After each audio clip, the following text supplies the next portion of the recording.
என்கிட்ட நிறைய பேர் கொஸ்டின் கேட்டீங்க, நோன்பு வச்சுட்டு பிளட் டொனேஷன் கொடுக்கலாமான்ட்டு. தாராளமாக கொடுக்கலாம், ஆனால் செத்து போயிடுவீங்க. ஏய் அவன் செத்துட்டான்டா. இருந்தாலும் பரவாயில்ல, நான் கண்டிப்பாக பிளட் கொடுப்பேன் அப்படின்ட்டு போயிட்டேன். ஏன்னா ஒரு எமர்ஜென்சி டக்குன்னு ஃபோன் பண்ணி கேட்டாங்க, நான் நோன்னு சொல்ல முடியும்னாலும் போயிட்டேன் நான்.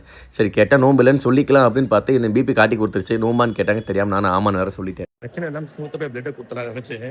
அவங்க இருந்துட்டு நோம்பு வச்சுங்களான்னு கேட்டாங்க, தெரியாமல் ஆமான்ட்டு. அவங்க இருந்துட்டு நோம்பு வச்சா பிளட்டை கொடுக்கூடாது, ஏதாச்சும் சாப்பிட்டு வந்துருங்க, அட்லீஸ்ட் டீச்சர்ஸ் குடிச்சு இல்லைன்ட்டாங்க. போயிட்டு ஜூஸ் குடிச்சு வந்துட்டு பிளட்டை கொடுப்போம். நான் உடனே வெளியே வந்து உப்பை வச்சு தண்ணி குடிச்சு நோம்பு திறந்துட்டேன். ஏன்டா நீ அதுக்கு நோம்பு திறக்காமல் பெட்டுக்குள்ளேன்னு பார்த்தா ஆல்ரெடி உடம்பு செம்ம டீஹைட்ரேட் ஆயிருக்கும். ஸோ மயக்கம் மட்டும் வந்துடும், எல்லாம் ஸ்ட்ரோக் கூட வர வாய்ப்பு இருக்குது. இன்னும் நிறைய பேர் வந்துட்டு ஏன்டா இது நோம்பை விட்டுட்டு போய் பிளட் டொனேஷன் பண்ணுமா, ஏன்டா அவனுக்கு தேவையில்லாத வேலைன்னு கேட்டிங்கன்னா, நோம்போட நோக்கம் என்ன, பசியாக இருந்து 4 பேருக்கு உதவி பண்ணால் அது ஒரு நோக்கம். நான் இப்போயே அந்த உதவி தான் பண்ணியிருக்கேன். ஒரு பிரெக்னென்ட் லேடி பிளட் வேணும்னு கேட்கும்போது ஒரு நோம்பு முக்கியமாக இல்லை ஒரு உயிர் முக்கியமான போது எனக்கு எதுவும் பெருசாக தப்பாக தோணல. ஸோ கடவுள் என்ன நோம்பு ஏற்றுப்பார் நான் நம்புகிறேன். மற்றபடி இதில் தப்பு சரியில்லை எனக்கு தெரியல, எனக்கு மனசுக்கு சரின்னு படித்து அதனால் பண்ணிட்டேன் நான்.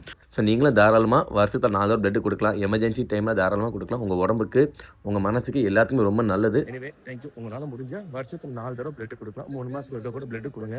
It's good for it.